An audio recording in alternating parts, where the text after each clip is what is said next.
आप सभी को राधे राधे। जय श्री कृष्ण। बॉलीवुड एक समय पर इंडियन सिनेमा का एक बेताज बादशाह, एक ऐसा नाम जो चमक दमक, ग्लैमर और ब्लॉकबस्टर हिट का पर्याय बना।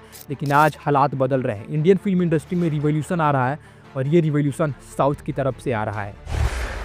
हरगिज झुकेगा नहीं साला। बॉलीवुड में जहां टिकट सेल्स में गिरावट और प्रेडिक्टेबल स्क्रिप्ट की समस्या है, वहीं साउथ इंडियन सिनेमा ने एक के बाद एक बड़ी हिट फिल्में देकर खूब सारी सुर्खियां बटोरी है। क्योंकि Baahubali the beginning, Baahubali 2, KGF chapter 1, KGF chapter 2, RR, Pushpa the rise part 1 और पुष्पा द रूल पार्ट 2, इनके बारे में सोचिए। ये सिर्फ फिल्में नहीं है बल्कि ये सिनेमैटिक फेनोमेनन है।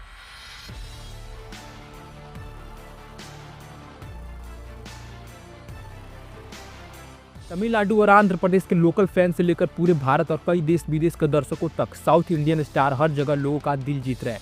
इसमें प्रभास, यश, रामचरण, जूनियर एनटीआर और अल्लू अर्जुन ये इंडियन सिनेमा को डिफाइन करने वाले नए चेहरे बने हैं।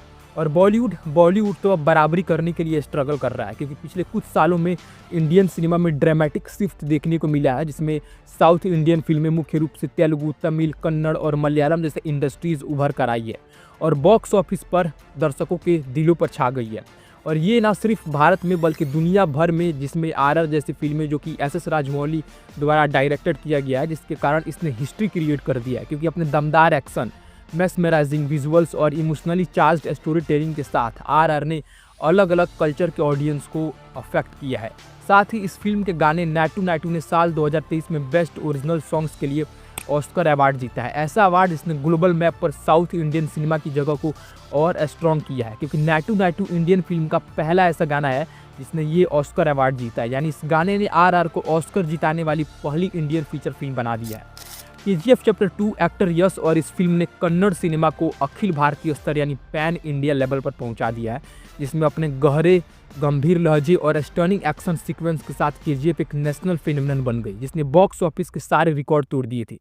इसके अलावा पुष्पा द राइज में आइकन स्टार अल्लू अर्जुन ने बीहड़ और विद्रोही पुष्पा के रूप में दमदार परफॉर्मेंस किया और पूरे भारत में लोगों का दिल जीत लिया, जिसमें उनके स्वैग, मेमोरेबल डायलॉग जैसे झुकेगा नहीं और श्रीवल्ली और उवंटवा जैसे गानों ने इस फिल्म को एक मैसिव सक्सेस में बदल दिया, जिसने लैंग्वेज बैरियर को क्रॉस कर लिया। और ना केवल ये पुष्पा द राइज पार्ट 1 बल्कि पुष्पा द रूल पार्ट 2 जो कि रिसेंटली 5 दिसंबर को रिलीज हुआ है, जिसने अपने हिंदी वर्जन के साथ अपने लिस्ट में एक और रिकॉर्ड ऐड कर लिया है। और ये रिकॉर्ड अपने आप में बहुत ही यूनिक है, क्योंकि ये फिल्म लगातार 11 दिनों तक हर दिन 25 करोड़ से ज़्यादा कमाने वाली एकमात्र हिंदी फिल्म है, जिसमें अल्लू अर्जुन से पहले स्त्री 2, एनिमल, पठान और गद्दर 2 ने लगातार 6 दिनों तक ये सिलसिला बनाए रखा था, जो किसी भी हिंदी फिल्म के लिए अधिकतम है। लेकिन सुकुमार की इस एक्शन फिल्म पुष्पा 2 16 दिसंबर की रिपोर्ट के अकॉर्डिंग भारत में लगभग 910 करोड़ से ज़्यादा कमाई की है और हिंदी में तो 560 करोड़ से ज़्यादा की कमाई की है। इनफैक्ट इस फिल्म ने तो भारत में लगातार 11 दिनों तक 35 करोड़ से ज़्यादा की कमाई का सिलसिला भी कायम रखा है। जिसमें दिलचस्प बात यह है,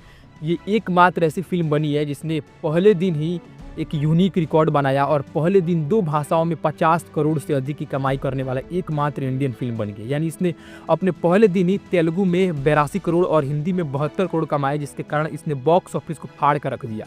और ना केवल बॉक्स ऑफिस बल्कि इससे पहले रिलीज एनिमल और पठान जैसे भयंकर मूवीज़ को इसने डिस्ट्रॉय करके रख दिया है। क्योंकि इस रिपोर्ट को देखिए, इसके according Pushpa 2 is now the only Hindi films to achieve this major milestone, destroying Pathaan and Animal. लेकिन अब यहाँ पर बर्निंग क्वेश्चन ये है, is this the end of Bollywood? Because the rise of south Indian films has spark this very question.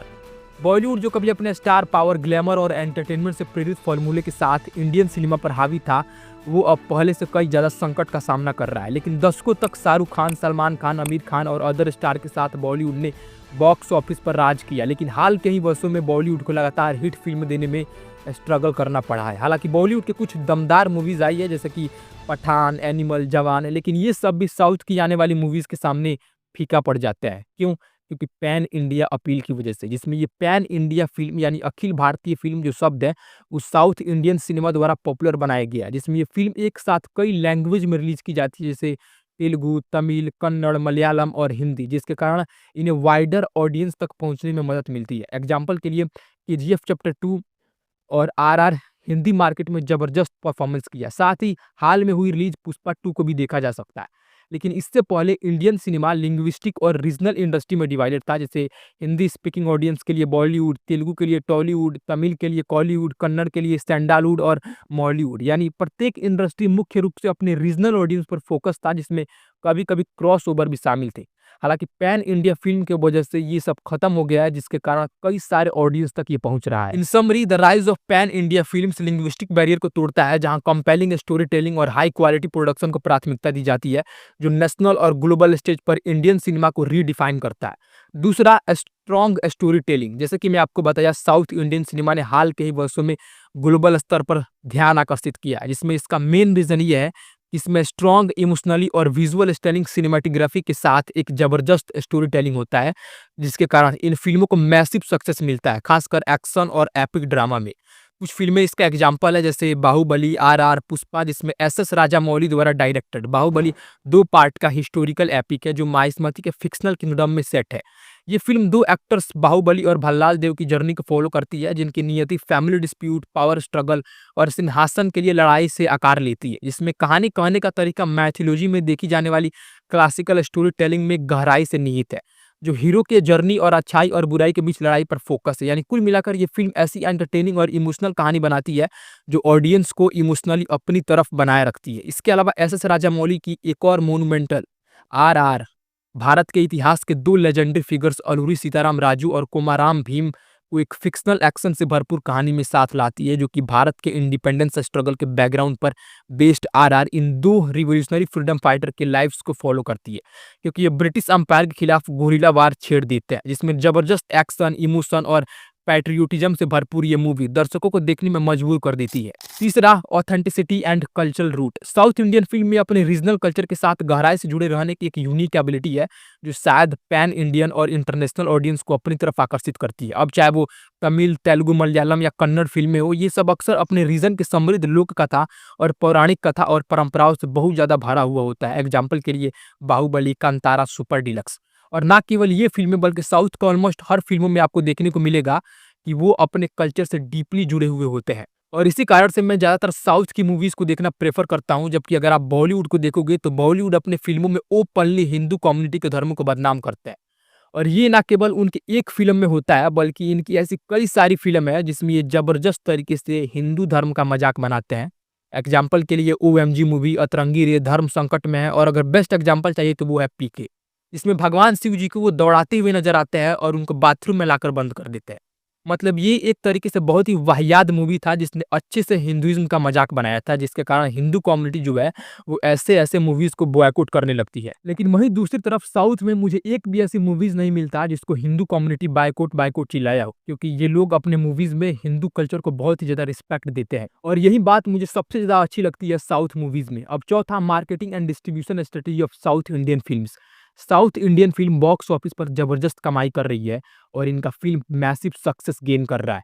इसमें success का main reason इनका dubbing और एग्रेसिव मार्केटिंग टैक्टिक्स है। जिसमें डबिंग को देखा जाए तो साउथ फिल्मों को ग्लोबल लैंग्वेज में डब करना मिडिल ईस्ट, अमेरिका और साउथ ईस्ट एशिया जैसे मार्केट में एंटर करने की इनकी स्ट्रेटेजी का एक हिस्सा है, जिससे इनके फैन बेस में काफी विस्तार हुआ है। साथ ही मेजर साउथ इंडियन फिल्म अक्सर थिएटर्स और नेटफ्लिक्स, अमेजॉन प्राइम या डिज्नी प्लस, हॉटस्टार जैसे OTT प्लेटफॉर्म पर एक साथ रिलीज की जाती है, जिसके कारण ये डल डिस्ट्रीब्यूशन स्ट्रेटेजी फिल्मों के वाइडर रीच को एंश्योर करता है और ग्लोबल ऑडियंस को इन फिल्मों तक पहुंचने की अनुमति देता है। इन कंक्लूजन, साउथ इंडियन फिल्मों के सक्सेस का श्रेय इनकी क्लेवर डिस्ट्रीब्यूशन स्ट्रेटेजी को दिया जा सकता है, जिसमें कई लैंग्वेज में डबिंग और aggressive star power marketing tactics शामिल है, जिसके कारण ये फिल्में न केवल रीजनल ऑडियंस को अपनी तरफ अट्रैक्ट करती है, बल्कि नेशनल और इंटरनेशनल लेवल तक अपने पहुंच को एक्सपेंड भी करती है, जिससे south cinema global entertainment market में एक डोमिनेंट फोर्स के रूप में स्टेबलाइज होता है। लेकिन इसी बीच जब साउथ इंडियन सिनेमा का राइज हो रहा है तो ऐसा लग रहा है कि बॉलीवुड अब धीरे धीरे अपनी पहचान खो रहा है। पता है क्यों? क्योंकि ये लोग ज़्यादातर रीमेक पर डिपेंड रहते हैं, जिसमें देखा जाए तो पिछले एक दशक में बॉलीवुड को रीमेक्स पर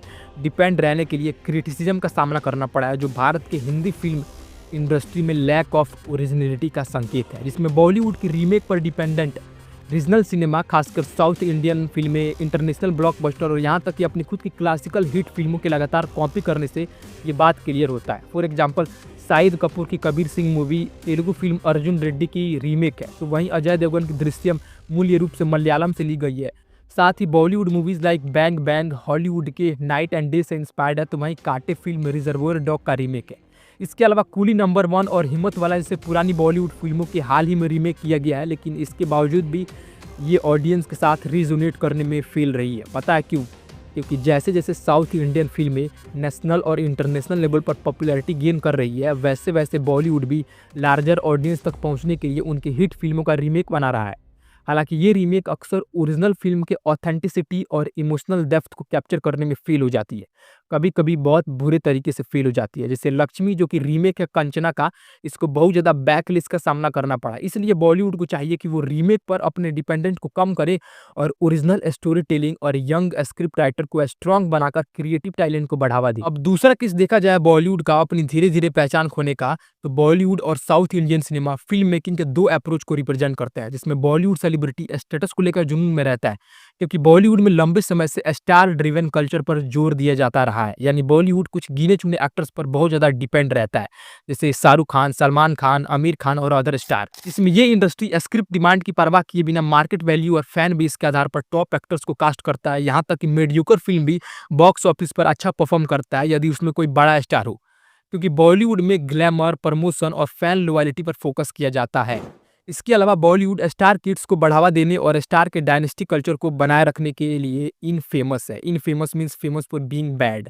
अब आप लोग सोचोगे ये कैसे? तो ये इसलिए क्योंकि बॉलीवुड में अगर कोई ज़्यादा पॉपुलर स्टार है तो बाद में उसका बेटा या फिर कोई और उससे रिलेटेड उसी फील्ड में आ जाता है, जिसके परिणाम स्वरूप ये होता है कि कई टैलेंटेड लोग बाहर ही रह जाते हैं और उस लेवल तक पहुंचने के लिए स्ट्रगल करते रहते हैं। लेकिन वहीं दूसरी तरफ साउथ इंडियन सिनेमा का फोकस ऐसे कचरे चीज़ों पर ना होकर स्टोरी टेलिंग यानी कहानी पर होता है, क्योंकि साउथ इंडियन फिल्म मेकर्स बड़े नाम को कास्ट करने के बजाय स्क्रिप्ट और कहानी को प्राथमिकता देते हैं, जिससे नए या कम पॉपुलर एक्टर भी अक्सर अच्छी तरह से लिखे गए रूल्स में भी शानदार परफॉर्मेंस करके स्टारडम हासिल कर लेते हैं। अब थोड़ा इससे आगे बढ़कर देखा जाए तो ये पता चलता है कि बॉलीवुड उतना कैपेबल नहीं रहा अपने ओरिजिनल बनाने में, बल्कि साउथ सिनेमा को फॉलो कर रहा है। क्योंकि साउथ सिनेमा चाहे वो तेलुगु, तमिल, कन्नड़ या मलयालम हो, इसने यूनिवर्सल डेम्स को रीजनल ऑथेंटिसिटी के साथ ब्लेंड करने के आर्ट में महारत हासिल की है। जैसे बाहुबली, RR, पुष्पा और कांतारा जैसे फिल्मों ने अपनी सांस्कृतिक परंपराओं और इतिहास में डीपली रूटेड है, तो वहीं दूसरी तरफ बॉलीवुड अपने कल्चरल रूट से दूर चला गया है और इसकी जगह अर्बन वेस्टर्नाइज्ड नैरेटिव्स पर फोकस कर रहा है, जिसमें अक्सर इमोशनल डेप्थ का अभाव होता है। लेकिन इसी कमी को महसूस करने के बाद अब बॉलीवुड अपने आप को सही रास्ते पर ला रहा है, क्योंकि ब्रह्मास्त्र और जवान जैसी फिल्में साउथ इंडियन सेंसिबिलिटी से इन्फ्लुएंस है। इसमें मैथोलॉजिकल एलिमेंट्स, ग्रैंड एक्शंस और पावरफुल कैरेक्टर शामिल है। यानी बॉलीवुड ने महसूस कर लिया है कि ऑडियंस सिर्फ चमक दमक वाली नहीं बल्कि दिल और सांस्कृतिक पहचान वाली कहानी चाहते हैं। इसलिए ये लोग साउथ इंडियन सिनेमा के देखा देखी ब्रह्मास्त्र और जवान जैसी मूवीज क्रिएट किए हैं। इसलिए बॉलीवुड को अपनी पोजीशन वापस रिक्लेम करने के लिए चाहिए कि वो ओरिजिनल स्क्रिप्ट पर फोकस करे। दूसरा, बॉलीवुड को रीमेक फॉर्मूली कहानी पर ओवर रिलायंस को कम करना चाहिए। तीसरा, फ्रेश इनोवेटिव स्क्रिप्ट पर इन्वेस्ट करे जो आज के ऑडियंस के साथ रिजोनेट करता है। चौथा, यंग टैलेंटेड राइटर को इंडस्ट्री में नए पर्सपेक्टिव लाने के लिए एनकरेज करे। पांचवा, अपने कल्चरल डाइवर्सिटी को एम्ब्रेस करे और उन एक्टर को कास्ट करे जो जेन्युइनली कहानी के जड़ों को रिप्रेजेंट कर सके। इसके साथ स्ट्रॉन्ग स्टोरी टेलिंग और प्रोडक्शन क्वालिटी में इनोवेट करे और फार्मूला ड्रिवन कंटेंट के बजाय इमर्सिव सिनेमैटिक एक्सपीरियंस पर फोकस करे, क्योंकि बॉलीवुड में सिनेमा के एक ग्लोबल पावर हाउस के रूप में अपनी पोजीशन को फिर से रिक्लेम करने की क्षमता है, जो ओरिजिनलिटी एंड एक्सक्लूसिविटी और इनोवेशन को बढ़ावा देकर ये न केवल इंडियन ऑडियंस बल्कि दुनिया भर के ऑडियंस के दिलों पर कब्जा कर सकता है। अब इसी के साथ ये वीडियो होता है खत्म। अगर आपको अच्छा लगा तो अपने दोस्तों के साथ शेयर कीजिए। मिलता है किसी नेक्स्ट वीडियो में, तब तक के लिए राधे राधे, जय श्री कृष्ण।